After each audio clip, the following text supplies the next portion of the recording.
नमस्कार, मी प्रणाली कापसे. वृत्तवेधच्या बातमीपत्रात आपल्या सर्वांचं स्वागत. सुरुवातीला एक नजर ठळक घडामोडींवर.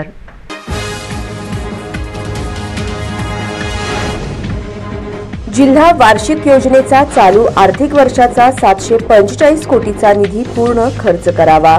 पालकमंत्री चंद्रकांत पाटील यांनी दिल्या जिल्हा प्रशासनाला सूचना.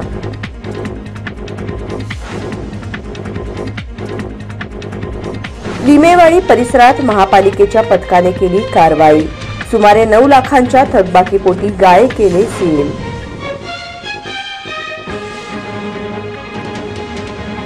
दोन महिन्यात सोन्याच्या दरात झाली 3,500 रुपयांची वाढ. गुरुपुष्यामृत दिवशी सोन्याचा दर गेला 64,000वर.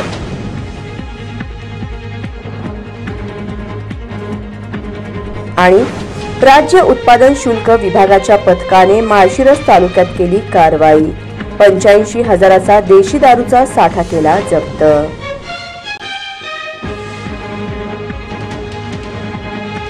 शिक्षण प्रसारक मंडळी शिशुशाळा जुळे सोलापूर यांचा वार्षिक स्नेहसंमेलनाचा कार्यक्रम मोठ्या उत्साहात संपन्न झाला. यावेळी चिमुकल्या बालगोपाळांनी आपल्या कला आविष्काराने सर्वांनाच मंत्रमुग्ध करून टाकले.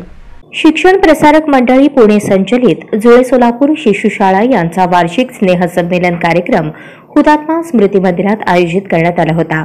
यावेळी प्रमुख मान्यवर म्हणून महापालिकेच्या क्षयरोग तज्ज्ञ अधिकारी डॉक्टर अरुंधती हराळकर, शिक्षण प्रसारक मंडळ शाळा समितीचे अध्यक्ष राजेश पटवर्धन, मुख्याध्यापिका मंजिरी वडगावकर, कार्याध्यक्ष रजनी कुलकर्णी, विद्यार्थी प्रतिनिधी समर्थ फुटाणे, विद्यार्थिनी प्रतिनिधी शालिनी गांधी, विद्यार्थी प्रतिनिधी श्रीदेव निकम, शिक्षकेतर प्रतिनिधी वैजयंती शृंगारपुरे आदींची उपस्थिती होती. कार्यक्रमाचे उद्घाटन नटराजाचे पूजन करून करण्यात आले. त्यानंतर प्रमुख मान्यवरांचा सत्कार समारंभ संपन्न झाला. तदनंतर कार्याध्यक्ष रजनी कुलकर्णी यांनी शाळेचा अहवाल वाचन केला. त्यानंतर विद्यार्थी प्रतिनिधी समर्थ फुटाणे, शालिनी गांधी आणि श्रीनव निकम यांनी देखील आपल्या मनोगतातून वर्षभराचा अहवाल सांगितला. यानंतर प्रमुख मान्यवरांच्या हस्ते वर्षभरामध्ये विविध कला क्रीडा क्षेत्रामध्ये प्रावीण्य मिळवलेल्या विद्यार्थ्यांचा यथोचित मान सन्मान करण्यात आला. शाळेत प्रथम, द्वितीय, तृतीय क्रमांक आलेल्या विद्यार्थ्यांचा सन्मानचिन्ह देऊन सत्कार करण्यात आला. दरम्यान कार्यक्रमात प्रमुख मान्यवर डॉक्टर अरुंधती हराळकर यांनी आपले मौलिक विचार व्यक्त करताना आरोग्यविषयक मार्गदर्शन केले. तत्पूर्वी शाळा समितीचे अध्यक्ष राजेश पटवर्धन यांनी देखील आपले मनोगत व्यक्त करताना सर्वांचे आभार मानत कार्यक्रमाचे कोडकौतुक केले. त्यानंतर चिमुकल्या बाळगोपाळांनी आपल्या कलाविष्कारातून उपस्थित प्रेक्षकांना मंत्रमुग्ध करून टाकले. पद्धतीने साजरे केले जातात. आपल्या भारतीय संस्कृती आम्ही जळतो, शिस्तीचे विधळे गिरवतो, आनंदी नाचतो, बागडतो, शाळेमधल्या संस्कारांनी फुलतो जीवनमळा. सुंदर माझी शिशुशाळा, सुंदर माझी शिशुशाळा. अशा माझ्या शाळेमध्ये अभ्यासाबरोबर खेळ, संस्कार व संस्कृतीचे सर्वांगीण शिक्षण दिले जाते. माझ्या शाळेत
यावेळी पालकांनी देखील आपल्या चिमुकल्या बाळगोपाळांचे कौतुक केले। यानंतर हा कार्यक्रम यशस्वी करण्यासाठी हातभार लागलेल्या विविध संस्था, व्यक्ती यांचा देखील सन्मान करण्यात आला। प्रसंगी शिक्षक, शिक्षकेतर कर्मचारी, विद्यार्थी व पालक बहुसंख्येने उपस्थित होते। असं ऊर भरून आलाय की अरे किती छान दिवस असतात हे। मुलं जशी मोठी होत जातात तसा एक वेगळा काळ होऊन जातो, पण हा पिरियड खरंच तुम्ही एन्जॉय करताय तर तसाच एन्जॉय करा। एक डॉक्टर या नात्याने मला इथे बोलवल्यावरती मी आरोग्यावरच बोलणार ही तुम्हा सगळ्यांना कल्पना असणारच आहे। तर आरोग्याविषयी बोलताना मला सगळ्यात अगोदर एक आरोग्याची व्याख्या सांगावीशी वाटते, कारण आरोग्य म्हटलं की मी आजारी नाही म्हणजे मी निरोगी आहे असं समजलं जातं, पण विद्यार्थी शाळेत आहेत तर मला असं वाटतं की आरोग्याची खरी परिभाषा तुम्हा पालकांना आणि शिक्षकांना पण माहितीच असते, पण पालकांना माहिती होणं गरजेचं आहे। तर आरोग्य म्हणजे रोगाचा अभाव नसून ती एक शारीरिक, मानसिक, सामाजिक आणि मी ऍड केलेला आहे एक आध्यात्मिक समतोलाची अवस्था आहे। त्यामुळे फक्त शारीरिक आरोग्य चांगलं असणं हे गरजेचं नाहीये, तर त्यासोबत मानसिक आणि सामाजिक आणि आध्यात्मिक याचं संपूर्ण समतोल असणं खूप गरजेचं आहे। आणि आत्ताचा जो जेवढा मी कार्यक्रम बघितला त्यावरून असं वाटलं की या शाळेमध्ये शिक्षण प्रसारक मंडळाच्या शिशु शाळेमध्ये तुमच्या शिक्षक वृंदांनी हे तिन्ही अंग खूप छान पद्धतीने सांभाळलेले आहेत, त्यामुळे तुमच्या मुलांचं आरोग्य। जिल्हा वार्षिक योजनेचा चालू आर्थिक वर्षाचा 745 कोटीचा निधी पूर्ण 100% खर्च झाला पाहिजे, अशा सूचना पालकमंत्री चंद्रकांत पाटील यांनी दिल्या। जिल्हा वार्षिक योजना सन 2023-24 मध्ये सर्वसाधारण 590 कोटी, अनुसूचित जाती उपयोजना 151 कोटी, आदिवासी क्षेत्राबाहेरील उपयोजना 4 कोटी 28 लाख निधी असा एकूण 745 कोटी 28 लाख इतका निधी मंजूर असून 20 डिसेंबरपर्यंत एकूण खर्च झालेला निधी 190 कोटी 11 लाख इतका आहे। हे प्रमाण कमी असून अर्थसंकल्प तरतुदीच्या 38.75% आहे। तरी सर्व शासकीय यंत्रणांनी समितीने मंजूर केलेला निधी 100% खर्च करावा। हा निधी व्यपगत होणार नाही याची सर्वस्वी जबाबदारी संबंधित विभाग प्रमुखाची असेल, असे निर्देश उच्च व तंत्र शिक्षण, वस्त्रोद्योग, सांस्कृतिक कार्यमंत्री तथा पालकमंत्री चंद्रकांत पाटील यांनी दिली। नियोजन समितीच्या सभागृहात आयोजित जिल्हा नियोजन समितीच्या बैठकीत पालकमंत्री पाटील बोलत होते।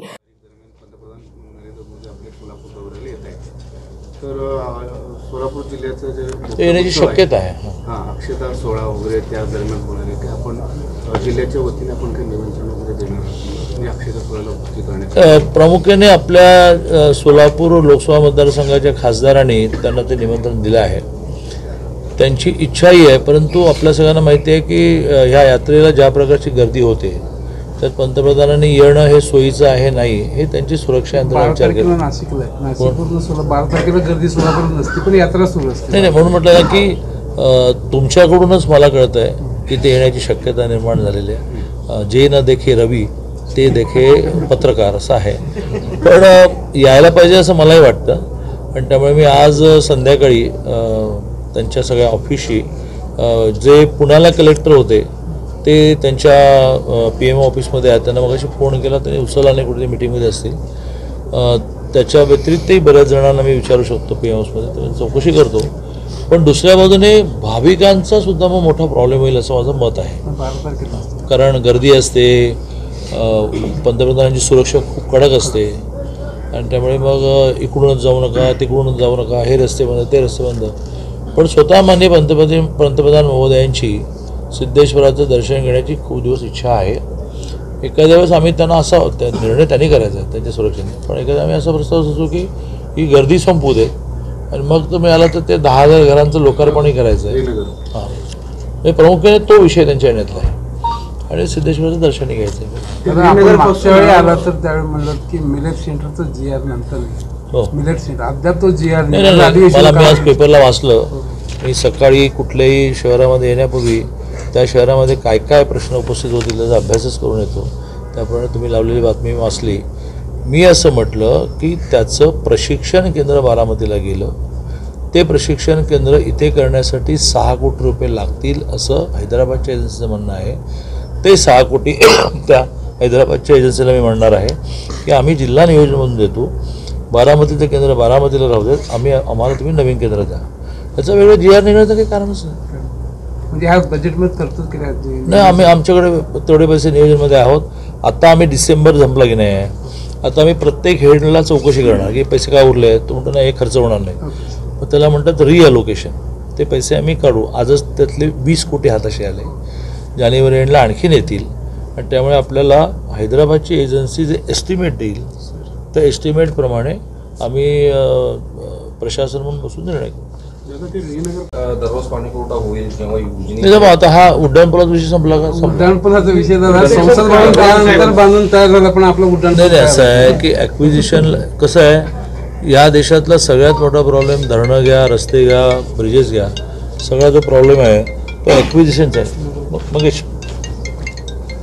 तर ॲक्विजिशनमध्ये लागणारा जो वेळ आहे तो काय आपल्या हातात नसतो. तो एखाद्या शहरामध्ये झटक्यात संपतो, एखाद्या जिल्ह्यामध्ये झटक्यात संपतो, एखाद्या जिल्ह्यामध्ये रेंगाळतो. भूमिपूजन नितीन गडकरींनी केलं, भूमिपूजन करून काय करणार? शेवटी त्याला लागणारे पैसे ॲक्विजिशनसाठी, आणि लोक पैसे घेऊनही तयार होणार.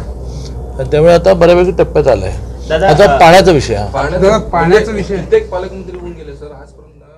खासदार सर्वश्री जयसिद्धेश्वर स्वामी, रणजितसिंह नाईक निंबाळकर, ओम प्रकाश राजे निंबाळकर, जिल्हाधिकारी कुमार आशीर्वाद, महापालिका आयुक्त शीतल तेली उगले, मुख्य कार्यकारी अधिकारी मनीषा आव्हाणे, सोलापूर शहर पोलीस आयुक्त राजेंद्र माने, पोलीस अधीक्षक शिरीष सरदेशपांडे, अप्पर जिल्हाधिकारी तुषार ठोंबरे, निवासी उपजिल्हाधिकारी दादासाहेब कांबळे, उपजिल्हाधिकारी महसूल विठ्ठल उदमले, जिल्हा नियोजन अधिकारी दिलीप पवार, सहाय्यक नियोजन अधिकारी पुंडलिक गोडसे यांच्यासह अन्य मान्यवर उपस्थित होते.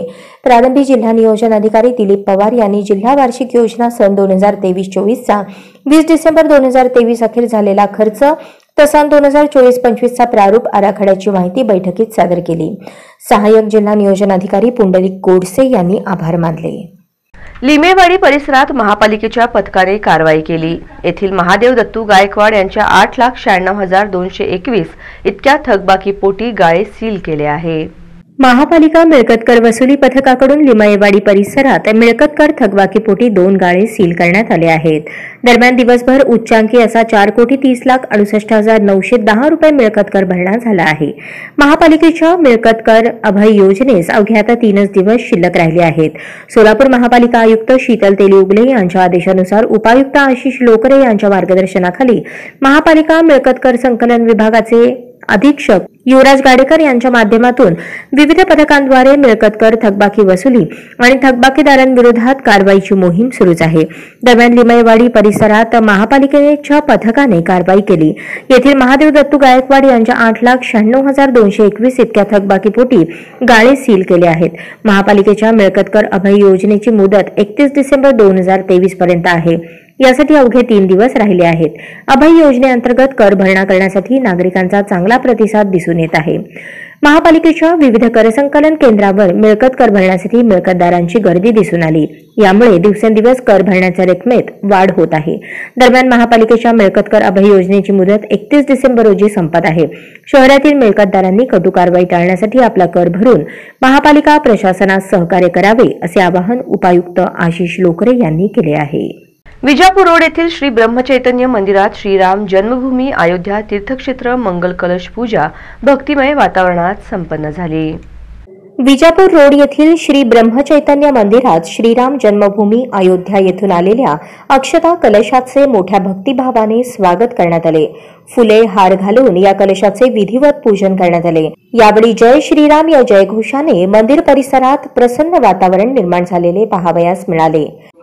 श्रीराम अवतार घेऊन धर्म स्थापिला स्वस्ते श्रीराम अयोध्या पुण्य पावन नगरी तेथे श्रीराम राज्य करी. तपोनिधी महाक्षत्रिय सिंहासने विराजे श्रीराम.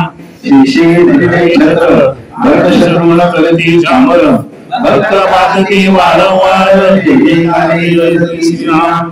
जय जामवंत अमृत सुग्रीव विभीषणवंत गिरीशवाय सुकल सदा योगराहुरी श्रीराम. वशिष्ठ विश्वामित्र ऋषी श्रीराम अक्षता कलशाची मोठ्या भक्तिभावाने आरती करण्यात आली. नंतर ब्रह्मचैतन्य मंडळातील सदस्यांनी सामूहिक उपासना संपन्न झाली. यावेळी उपस्थित ज्येष्ठ नागरिक तसेच आबालवृद्धांनी श्रीराम जन्मभूमी येथून आलेल्या अक्षता कलशाचे मोठ्या भक्तिभावाने दर्शन घेतले. नंतर प्रसाद वाटप करण्यात आला. यावेळी ब्रह्मचैतन्य मंडळाचे सचिव लक्ष्मीकांत कुलकर्णी, दिगंबर जोशी, बुलबुले आदींसह ज्येष्ठ सदस्य उपस्थित होते. 2 महिन्यात सोन्याच्या दरात सुमारे 3,500 रुपयांची वाढ झाली असून गुरुपुष्यामृत दिवशी सोन्याचा दर 64,000वर गेल्याचे पाहावयास मिळाले. गुरुवारी गुरुपुष्यामृत योगावरच सोन्याच्या दराची उच्चांकी नोंद झाली. 64,000 रुपये 10 ग्रॅम 24 कॅरेट 3% जीएसटी वगळून असा त्याचा दर होता. मार्गशीर्ष महिन्यातील गुरुपुष्यामृत योगावर सोन्याची खरेदी शुभ मानली जाते. त्याच दिवशी दर वाढले तरी देखील सराफ बाजारात समाधानकारक खरेदी झाल्याचे व्यापारी म्हणाले. 11 नोव्हेंबरला 60,500 रुपये दर होता. त्यानंतर या दरात सातत्याने वाढ सुरूच आहे. जानेवारीपासून लग्न मुहूर्त आहेत. पुढे दर आणखीनच वाढतील म्हणून गुरुपुष्यामृत योगावरच सोने खरेदी करण्याचे ज्याने ठरवले त्यांचा मात्र हिरमोड झाला. सराफ बाजारात सायंकाळी ग्राहकांची रेलचेल होती. मंगळसूत्र खरेदीसाठी ग्रामीण ग्राहक मोठ्या संख्येने आले. चांदीच्या वस्तूंनाही मागणी होती असे सराफ व्यापाऱ्यांनी सांगितले. एकंदर दरवाढीच्या आलेखामध्ये 17 डिसेंबर रोजी 61,600 ते 29 डिसेंबर रोजी तोच दर 64,000च्या घरात गेला आहे. शहरातील श्री सिद्धेश्वर मंदिर ते पंचकट्टा, राणी लक्ष्मीबाई मार्केट तसेच रंगभवन परिसरात अतिक्रमण हटाव मोहीम राबवण्यात आली. 4 चाकी 2 गाड्यांसह खुर्च्या इतर साहित्य जप्त करण्यात आले. महापालिका अतिक्रमण प्रतिबंधक विभागाच्या वतीने सकाळी आणि दुपारच्या अशा 2 सत्रात शहरातील श्री सिद्धेश्वर मंदिर ते पंचकट्टा, राणी लक्ष्मीबाई मार्केट तसेच रंगभवन परिसरात अतिक्रमण हटाव मोहीम राबवण्यात आली. 4 चाकी 2 गाड्यांसह खुर्च्या इतर साहित्य जप्त करण्यात आले. महापालिका अतिक्रमण प्रतिबंधक विभागाच्या वतीने रस्त्यावर अडथळा ठरणारे तसेच फुटपाथवरील अतिक्रमण हटवण्याची कारवाई नियमितपणे सुरूच आहे. महापालिका आयुक्त शीतल तेली उगले यांच्या आदेशानुसार अतिरिक्त आयुक्त निखिल मोरे यांच्या मार्गदर्शनाखाली ही कारवाई करण्यात येत आहे. दरम्यान आज गुरुवारी सकाळच्या सत्रात श्री सिद्धेश्वर मंदिर ते पंचकट्टा व राणी लक्ष्मीबाई मार्केट परिसरातील अतिक्रमण हटवण्यात आले. रस्त्यावर ठेवण्यात आलेले व फुटपाथवरील पोते इतर साहित्य जप्त केले. दुपारच्या सत्रात रंगभवन परिसरातील फुटपाथवर बसणाऱ्या छोट्या व्यापाऱ्यांच्या खुर्च्या, टेबल व इतर साहित्य जप्त करण्यात आले. तसेच 4 चाकी 2 गाड्याही जप्त करण्यात आल्या आहेत. श्री सिद्धेश्वर मंदिर परिसर तसेच नंदीध्वज मार्गावर असलेले अतिक्रमण काढण्याची कारवाई करण्यात येत आहे. नागरिकांनी या मार्गावर कोणत्याही प्रकारचे अतिक्रमण अथवा अडथळा करू नये. तसेच अतिक्रमण मुक्त सोलापूरसाठी नागरिकांनी महापालिका प्रशासनास सहकार्य करावे असे आवाहन महापालिका अतिक्रमण प्रतिबंधक विभागाचे प्रमुख जगन्नाथ बनसोडे यांनी केले आहे. सोलापूर शहरात नव्याने कोविड बाधित 6 रुग्णांची नोंद झाली असून महापालिकेची आरोग्य यंत्रणा सज्ज आहे. त्यामुळे नागरिकांनी घाबरून न जाता सतर्क राहण्याचे आवाहन पालिका प्रशासनाने केले आहे. सोलापूर शहरात 6 कोविड बाधित रुग्णांची नोंद झाली असून त्यापैकी 2 रुग्ण औषधोपचाराने बरे झाले आहेत. उर्वरित 4 रुग्णांवर शहरातील खासगी रुग्णालयात औषधोपचार सुरू असून त्यांची प्रकृती स्थिर आहे. या आजाराचा मुकाबला करण्यासाठी महापालिका प्रशासन सज्ज असून नागरिकांनी घाबरून न जाता सतर्क राहावे असे आवाहन महापालिका आयुक्त शीतल तेली उगरे यांनी केले आहे. सध्या महाराष्ट्रासह देशाच्या काही राज्यातील कोविड-19 रुग्णांच्या दैनंदिन संख्येत वाढ होत आहे. त्या पार्श्वभूमीवर सोलापूर शहरात आज अखेर 6 कोविड बाधित रुग्णांची नोंद झाली असून त्यापैकी 2 रुग्ण औषधोपचाराने बरे झाले असून उर्वरित 4 रुग्णांवर शहरातील खासगी रुग्णालयात औषधोपचार सुरू असून त्यांची प्रकृती स्थिर आहे. नववर्ष स्वागत आणि जानेवारी महिन्यात भरणाऱ्या गड्डा यात्रेच्या निमित्ताने नागरिकांनी अनावश्यक गर्दी करण्याचे तसेच गर्दीच्या ठिकाणी जाण्याचे टाळावे. तसेच सर्दी खोकला असणारे आजारी व्यक्ती, ज्येष्ठ नागरिक, सहव्याधीग्रस्त यांनी प्राधान्याने मास्कचा वापर करावा. यासह वारंवार हाताची स्वच्छता राखावी. जे फ्लू सदृश लक्षणे असणारे रुग्ण आहेत त्यांनी व श्वसनाचा त्रास होणाऱ्या रुग्णांनी जवळच्या आरोग्य केंद्रात जाऊन आपली कोविड चाचणी करून घ्यावी. चाचणीचा अहवाल येईपर्यंत स्वतःहून अलगीकरणात राहावे. याबरोबरच कोविड पॉझिटिव्ह रुग्णांच्या संपर्कातील व्यक्तींनी आपली कोविड चाचणी करून घ्यावी असे आवाहन सोलापूर महानगरपालिका प्रशासनातर्फे करण्यात आले आहे. नूतन आमंत्रित सदस्य शिवसेना जिल्हाप्रमुख मनीष काळजे यांनी जिल्हा नियोजन समितीच्या बैठकीत अभ्यासपूर्ण मांडणी करत शहरातील विविध महत्त्वाच्या विषयाला वाचा फोडल्याचे दिसून आले. जिल्हा नियोजन समितीच्या बैठकीत यावेळी निमंत्रक म्हणून नव्या 10 सदस्यांची उपस्थिती लागली. त्यामध्ये शिवसेनेचे जिल्हा प्रमुख मनीष काळजे यांचा सहभाग होता. जिल्हा नियोजन समितीची पहिलीच बैठक आणि त्यामध्ये काळजे यांनी अतिशय अभ्यासपूर्ण आपले विषय मांडले. आपले विषय मांडताना त्यांनी संपूर्ण सभागृहाचे लक्ष वेधून घेतले होते. काळजे यांनी सोलापूर शहरातील रमाई आवास योजनेअंतर्गत देण्यात आलेली मंजुरी 4465 इतकी असून लाभार्थ्यांना लाभ दिला जात नाही. अनेक वर्षांपासून प्रकरण प्रलंबित आहेत. अधिकारी कागदपत्रांसाठी अडवणूक करतात. सर्व महापुरुषांच्या जयंतीनिमित्त काढण्यात येणाऱ्या मिरवणुकांना देण्यात येणारा वेळ हा समान म्हणजेच रात्री 12 पर्यंतचा असावा.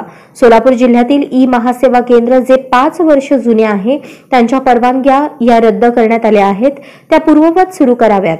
सोलापूर महानगरपालिका परिवहन विभागातील कर्मचाऱ्यांच्या थकीत रकमा अनेक वर्षांपासून दिल्या गेल्या नाहीत. यावर काय कार्यवाही करणार असा प्रश्न उपस्थित करत प्रशासनाकडून याचे उत्तरही त्यांनी जाणून घेतली. सोलापूर शहरात विषय आहे. आता तुम्ही आरोग्य विषयावरती बैठक लावलेली आहे, त्याच्यामध्ये 2 मुद्दे घेणं गरजेचं आहे. बाळासाहेब ठाकरे आपला दवाखाना हा महाराष्ट्र राज्यात चालू झाला, मात्र सोलापूर जिल्हा शहरामध्ये 30 पेक्षा जास्त दवाखाने मंजूर असताना किती दवाखाने इथं केलेले आहेत ते अधिकाऱ्यांकडनं उत्तर मिळावून ते किती प्रमाणात चालू आहेत. आणि धर्मादाय दवाखान्यांना दर्शनी भागामध्ये ज्या आपल्या 10% बेड राखीव असतात, यामध्ये कोणत्याही दवाखान्यामध्ये माझा आरोप आहे की त्या दवाखान्यामध्ये राखीव बेड हे सांगितले जात नाहीत आणि तिथे दिले जात नाहीत. ह्या देखील त्या महत्वाच्या बैठकीत घ्यावा ही विनंती आहे. आणि साहेब, सोलापूर शहरामध्ये रमाई आवास योजने 4,000-4,500 पेक्षा जास्त आहे, परंतु एवढे लाभ दिले लाभार्थी असताना त्यांना हे प्रकरण अनेक वर्षापासून प्रलंबित आहे. ते प्रकरण का प्रलंबित आहे याचं देखील उत्तर आपल्या अधिकाऱ्यांकडनं मिळावं. आणि एक असा सामाजिक विषय असा आहे की सर्व आमदार महोदय आणि सगळ्यांकडून सोलापूर शहरामध्ये सर्वच महापुरुषांच्या जयंत्या उत्सव हे मोठ्या प्रमाणात साजरे होतात. आणि त्यासाठी अनेक महापुरुषांच्या जयंत्या हे रात्री 12 वाजेपर्यंतच्या मिरवणुका असतात. आणि दरवेळेस मुद्दा येतो, दरवेळेस पालकमंत्री महोदयांसमोर मुद्दा येतो. आणि बाकीच्या अहिल्यादेवी होळकर असतील, महात्मा बसवेश्वर महाराज असतील, अण्णाभाऊ साठे जयंती असेल, या जयंतीला रात्री 10 पर्यंतचा असा दुजाभाव न करता सर्वांना एक सामाजिकतेचा भान ठेवून आपण जिल्हाधिकारी स्तरावरती, कारण पोलीस प्रशासन जिल्हाधिकाऱ्यांना सांगतं की ते कलेक्टरांच्या लेवलवरती आहे. विना परवानगी गैरहजर राहिल्याने महापालिका प्रशासनाने विभागीय कार्यालयातील बिगारी बाळशंकर यांना अखेर निलंबित केले आहे. महापालिकेतील विभागीय कार्यालय क्रमांक 5 कडील बिगारी रजनीकांत बाळशंकर हे विना परवानगी गैरहजर असून त्यांच्याविरुद्ध फौजदारी गुन्हा दाखल झाल्याने त्यांच्यावर शिस्तभंगाची कारवाई करण्याचे प्रस्तावित आहे. याबाबत अधिक चौकशी करणे गरजेचे आहे. चौकशीस बाधा येऊ नये म्हणून बिगारी रजनीकांत बाळशंकर यांना निलंबित करण्यात आले आहे. तसे आदेश महापालिका अतिरिक्त आयुक्त निखिल मोरे यांनी काढले आहेत. रजनीकांत बाळशंकर बिगारी हे दिनांक 1 जून 2022 पासून कोणताही रजेचा अर्ज न देता आजतागायत विना परवाना गैरहजर असून त्यांच्याविरुद्ध जोडभावी पेठ पोलीस ठाणे येथे गुन्हा दाखल असल्याचे मुख्य सफाई अधीक्षक यांनी 13 सप्टेंबर 2023च्या पत्रकान्वये कळवले आहे. महाराष्ट्र पोलीस कायद्याप्रमाणे 4 जून 2022 रोजी गुन्हा दाखल करण्यात आला. या गुन्ह्यात बाळशंकर यांना 26 डिसेंबर 2022 रोजी अटक करण्यात आलेली आहे. ते न्यायालयीन अभिरक्षित असल्याचे वरिष्ठ पोलीस निरीक्षक जोडभावी पेठ पोलीस स्टेशन यांनी पत्रान्वये कळवले आहे. त्यांच्या गैरवर्तनामुळे त्यांच्याविरुद्ध गुन्हा दाखल झाला असून दाखल गुन्ह्यामुळे महापालिकेची जनमानसातील प्रतिमा मलिन झाली आहे. त्याचप्रमाणे कार्यालयीन शिस्तीचा भंग झाला आहे. त्यांच्यावर शिस्तभंगाची कारवाई करण्याचे प्रस्तावित असून त्याबाबत अधिक चौकशी करणे गरजेचे आहे. या चौकशीस बाधा येऊ नये म्हणून महाराष्ट्र नागरी सेवा शिस्त व अपील 1979 नियम 4 मधील 1 क व 4(2) अ च्या तरतुदीनुसार रजनीकांत बाळशंकर यांना निलंबनाधीन ठेवणे आवश्यक आहे. बाळशंकर यांना 25 डिसेंबर 2022च्या कार्यालयीन वेळेनंतर पूर्वलक्षी प्रभावाने सेवेतून निलंबित करण्यात येत आहे, असे अतिरिक्त आयुक्त निखिल मोरे यांनी काढलेल्या आदेशात म्हटले आहे. मानधन नको वेतन हवे ही मागणी घेऊन अंगणवाडी कर्मचारी संघटनेने पार्क चौकातून कॅन्डल मार्च काढत राज्य सरकारचा निषेध नोंदवला. राज्यातील अंगणवाडी कर्मचारी संघटनेने गेल्या अनेक दिवसांपासून संपावर जात मानधन नको वेतन हवे ही मागणी जोर लावून धरली आहे. दरम्यान याच पार्श्वभूमीवर सोलापूर शहरातील अंगणवाडी कर्मचारी संघटनेने पार्क चौकातून कॅन्डल मार्च काढला. यावेळी अंगणवाडी कर्मचारी संघटनेचे सूर्यमणी गायकवाड यांनी जोपर्यंत सरकार आमची मागणी मान्य करत नाही तोवर आंदोलन सुरूच राहील. आज कॅन्डल मार्च काढला आहे, उद्या आणखी तीव्र आंदोलन करू असा इशारा देत राज्य सरकारवर टीकास्त्र सोडले. संविधान या देशामध्ये लोकशाही आहे, त्या लोकशाहीप्रमाणे आम्ही शांततेने आंदोलन करत आहोत. मात्र हे सरकार आमच्याकडे दुर्लक्ष करते. त्यामुळे या सरकारचा जेवढा निषेध केला पाहिजे तेवढा निषेध आम्ही करतोय. जर लोकशाही पद्धतीने आंदोलन केलं तर तुम्ही ऐकत नसाल तर लोक मंत्रालयामध्ये उड्या मारतात, मंत्रालयात घुसतात. हे तुम्हाला चालतं का? लोकसभेमध्ये घुसतात, उड्या मारतात, हे तुम्हाला चालतं का? जर आम्ही बाबासाहेबांनी जे संविधान दिलं आहे त्या संविधानाप्रमाणे, त्या लोकशाहीप्रमाणे जर आम्ही आंदोलन करत असाल आणि तुम्ही आमच्यावर दुर्लक्ष करत असाल तर अत्यंत सरकारची निंदनीय बाब आहे. त्या सरकारचा जेवढा निषेध करावा तेवढी निषेध आम्ही करतो. दरम्यान या कॅन्डल मार्चमध्ये सोलापूर शहर जिल्ह्यातील अंगणवाडी महिला कर्मचारी मोठ्या संख्येने उपस्थित होते. या प्रसंगी बोल मेरी बहना हल्ला बोल, इस सरकार पर हल्ला बोल, या सरकारचे करायचे काय, खाली डोके वर पाय अशा विविध घोषणा देत कॅन्डल मार्च पार्क चौकातून आंबेडकर चौक मार्गे मार्गस्थ झाला. काही अनुचित प्रकार घडू नये यासाठी पोलीस बंदोबस्त तैनात करण्यात आला होता. राज्य उत्पादन शुल्क विभागाच्या पथकाने माळशिरस तालुक्यातील गारवाड या गावी 85,000चा देशी दारूचा साठा जप्त केला. नवीन वर्षाच्या पार्श्वभूमीवर राज्य उत्पादन शुल्क विभागाच्या वतीने जिल्हाभरात हातभट्टी दारू, परराज्यातील दारू तसेच अवैध विदेशी दारू विरुद्ध कारवाई करण्यात येत असून याच मोहिमेअंतर्गत राज्य उत्पादन शुल्क माळशिरस विभागाचे निरीक्षक संदीप कदम यांच्या पथकाने गारवाड माळशिरस गावच्या हद्दीत मामा भानुदास हुलगे वय 62 या इसमाने त्याच्या शेतातील पत्र्याच्या शेडमध्ये लपवून ठेवलेला 84,700 रुपये किमतीचा देशी दारूचा साठा जप्त केला. या कारवाईत आरोपी विरुद्ध महाराष्ट्र दारूबंदी कायद्यान्वये गुन्हा दाखल करण्यात आला असून त्याच्या ताब्यातून देशी दारू टँगो पंच 180 मिली क्षमतेच्या 960 बाटल्या व 90 मिली क्षमतेच्या 500 बाटल्या असा एकूण 84,700 रुपये किमतीचा दारूसाठा जप्त केला. ही कारवाई अधीक्षक नितीन धार्मिक यांच्या मार्गदर्शनाखाली निरीक्षक माळशिरस संदीप कदम, दुय्यम निरीक्षक अकलूज राजेंद्र बाकडे, सहाय्यक दुय्यम निरीक्षक आवेद शेख, जवान तानाजी जाधव, गजानन जाधव व वाहन चालक दीपक वाघमारे यांच्या पथकाने केली. सोलापूर जिल्हा परिषद कृषी विभाग जिल्हा परिषद सेस योजनेअंतर्गत सन 2023-24 चे डीबीटी लॉटरी सोडत दिनांक 29 डिसेंबर 2023 रोजी जिल्हा परिषदेचे प्रशासक तथा मुख्य कार्यकारी अधिकारी मनीषा आभाळे यांच्या उपस्थितीत 11 तालुक्याच्या 2260 लाभार्थ्यांची 13 योजनेची लॉटरी सोडत यशवंतराव चव्हाण सभागृहात जिल्हा परिषद शाळा अंबिकानगर येथे मुलामुलींच्या हस्ते काढण्यात आली. याप्रसंगी अतिरिक्त मुख्य कार्यकारी अधिकारी तथा कृषी समितीचे अध्यक्ष संदीप कोहिनकर, सचिव तथा कृषी विकास अधिकारी परमेश्वर वाघमोडे, गटविकास अधिकारी प्रतिनिधी तथा समन्वयक बाळासाहेब वाघ उपस्थित होते. 98 3 piston spray pump, 101 battery operated spray pump, 94 brush cutter, 89 solar insect trap, 97 rotavator, 74 पलटी नांगर, 79 रोटावेटर टिलर पॉवर, 71 पेरणी यंत्र cultivator, 483 5 HP submersible pump, 95 diesel engine, 673 कडबा कुट्टी, 199 ताडपत्री, 107 स्लरी फिल्टर असे एकूण 3,15,00,000 रुपयांचे 2260 लाभार्थ्यांची लॉटरी पद्धतीने निवड करण्यात आली. या लाभार्थ्यांना 30 जानेवारी 2024 पर्यंत खरेदी करून पावती पंचायत समिती स्तरावर सादर करण्याचे ठरले. 30 जानेवारी 2024 पर्यंत निवड लाभार्थ्यांनी खरेदी न केल्यास प्रतीक्षाधीन निवड केलेल्या लाभार्थ्यांना या योजनेचा लाभ मिळेल असे समिती अध्यक्ष तथा अतिरिक्त मुख्य कार्यकारी अधिकारी संदीप कोहिनकर यांनी जाहीर केले. याप्रसंगी जिल्हा कृषी अधिकारी सागर बारवकर, नंदकुमार पाचकुडवे, जिल्ह्यातील 11 तालुक्याचे कृषी अधिकारी, विस्तार अधिकारी उपस्थित होते. कार्यक्रमाची लॉटरी प्रक्रिया प्रास्ताविकेतून सचिव तथा कृषी विकास अधिकारी परमेश्वर वाघमोडे यांनी सूत्रसंचालन सहाय्यक प्रशासनाधिकारी विवेक लिंगराज यांनी केले. सदर लॉटरी प्रक्रिया पार पाडण्यासाठी कनिष्ठ प्रशासन अधिकारी उमाकांत कोळी, कार्यासन सहाय्यक राजश्री कांगरे, मिथुन भिसे, लक्ष्मण वंजारी, ओम कोकणे, मल्लिकार्जुन स्वामी, रोहित शिंदे, महानंदा कुंभार, वर्षा औधृती यांनी परिश्रम घेतले. माजी सैनिक रफिक मुजावर यांची सैनिक फेडरेशनच्या तुळजापूर तालुका अध्यक्षपदी निवड करण्यात आली. मौजे इटकर इटकळ येथील माजी सैनिक रफिक मुजावर यांची सैनिक फेडरेशनच्या तुळजापूर तालुका अध्यक्षपदी निवड करण्यात आली. नुकतेच धाराशिव येथे सैनिक फेडरेशनचे जिल्हाध्यक्ष बाळासाहेब जावळे यांच्या अध्यक्षतेखाली जिल्ह्यातील सैनिक फेडरेशनच्या माजी सैनिकांची बैठक गुरुवार दिनांक 28 डिसेंबर रोजी संपन्न झाली. या बैठकीत मौजे इटकळ येथील माजी सैनिक रफिक मुजावर यांची सर्वानुमते तुळजापूर तालुका अध्यक्षपदी निवड करण्यात आली. यावेळी सैनिक फेडरेशनचे जिल्हाध्यक्ष बाळासाहेब जावळे, जिल्हा सचिव इंगळे मेजर, कार्याध्यक्ष अशोक गडेवार, मेजर भालचंद्र कोळी, संताजी भोसले, मेजर ओव्हळ, सुभेदार बबन कोळी व जिल्ह्यातील सैनिक फेडरेशनचे बहुसंख्य पदाधिकारी उपस्थित होते. माजी सैनिक रफिक मुजावर यांची सैनिक फेडरेशनच्या तुळजापूर तालुका अध्यक्षपदी निवड झाल्याने गाव परिसर व तालुक्यातून अभिनंदनाचा वर्षाव होत आहे.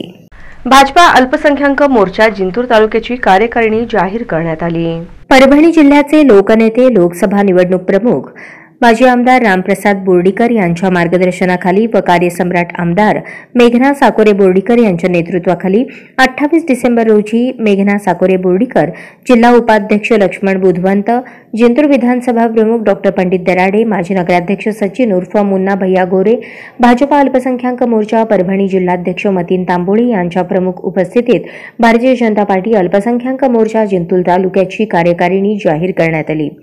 जाहीर करण्यात आलेल्या तालुका कार्यकारिणीमध्ये सय्यद फिरोजभाई पत्रकार यांची अल्पसंख्याक मोर्चा जिंतूर तालुकाध्यक्षपदी तर मुसा कुरेशी यांची तालुका उपाध्यक्ष, एजाज भाई यांची तालुका सरचिटणीस, आमीन लाखानी यांची जिंतूर शहराध्यक्ष यांची शहर सरचिटणीसपदी नियुक्ती करण्यात आली. त्यासोबतच शेख यासिन करीम यांची जिल्हा सरचिटणीस म्हणून निवड करण्यात आली. नवनियुक्त झालेल्या सर्व पदाधिकाऱ्यांचे आमदार मेघना साकोरे बोर्डीकर यांनी पुष्पगुच्छ देऊन अभिनंदन केले. भारतीय जनता पार्टीचे ध्येय धोरण व केंद्र शासन, राज्य शासनाच्या विविध कल्याणकारी योजनांचा लाभ सामान्य लाभार्थ्यांपर्यंत पोहोचवून सर्वसामान्य नागरिकांपर्यंत भारतीय जनता पक्षाचा विस्तार करावा असा विश्वास व्यक्त केला. सर्व पदाधिकाऱ्यांना पुढील राजकीय वाटचालीसाठी शुभेच्छा दिल्या. याप्रसंगी आमदार मेघना साकोरे बोर्डीकर, जिल्हा उपाध्यक्ष लक्ष्मण बुधवंत, माजी नगराध्यक्ष सचिन गोरे, जिंतूर विधानसभा प्रमुख डॉ पंडित दराडे, अल्पसंख्याक मोर्चा जिल्हाध्यक्ष मतीन तांबोळी, अनुसूचित जाती मोर्चा तालुकाध्यक्ष विजय वाकळे, युवा मोर्चा तालुकाध्यक्ष माधव दराडे, शहराध्यक्ष दत्ताभाऊ कटारे, दत्ता नवले, सुमेध सूर्यवंशी, आकाश सराटे, बंटी जाधव, किशोर जाधव, पांडू वाढे, रमेश मोहिते, युवराज घनसावद यांच्यासह मोठ्या प्रमाणात भाजप कार्यकर्त्यांची उपस्थिती होती. समता संदेशचा मुरुममध्ये उद्घाटन संपन्न झाले. बसववादी शरणांचा क्रांतिकारी इतिहास जाणून घेण्यासाठी लिंगायत सेवा संघ यांच्या वतीने महात्मा बसवेश्वर चौकात 5 दिवशी मुरुम ते बसव कल्याण समता संदेश बसव महापदयात्रेचे उद्घाटन डीसीसी बँकेचे चेअरमन बापूराव पाटील यांच्या हस्ते करण्यात आले. या यात्रेचे नेतृत्व कोरणेश्वर स्वामीजी विरक्त मठ उत्सुरी, संगन बसव स्वामीजी विरक्त मठ निलंगा हे करत आहेत. यावेळी प्रमुख उपस्थिती परमपूज्य जय मल्लिकार्जुन शंभुलिंग महास्वामीजी नारळ मठ मुरुम हे होते.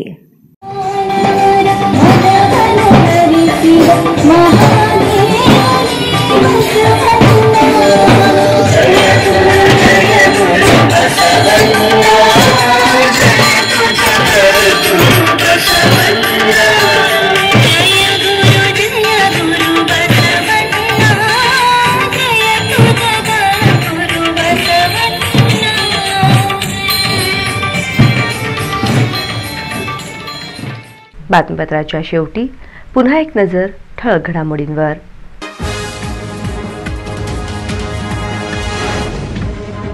जिल्हा वार्षिक योजनेचा चालू आर्थिक वर्षाचा 745 कोटीचा निधी पूर्ण खर्च करावा. पालकमंत्री चंद्रकांत पाटील यांनी दिल्या जिल्हा प्रशासनाला सूचना.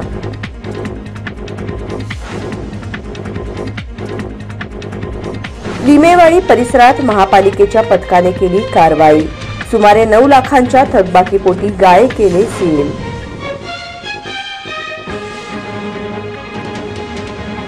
दोन महिन्यात सोन्याच्या दरात झाली 3,500 रुपयांची वाढ. गुरुपुष्यामृत दिवशी सोन्याचा दर गेला 64,000वर.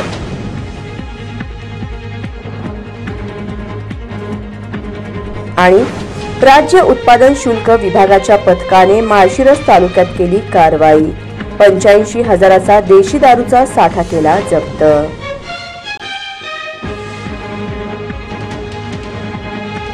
या बातम्यांसह इथेच थांबूयात. पुन्हा भेटूयात पुढील बातमीपत्रात. तोपर्यंत नमस्कार.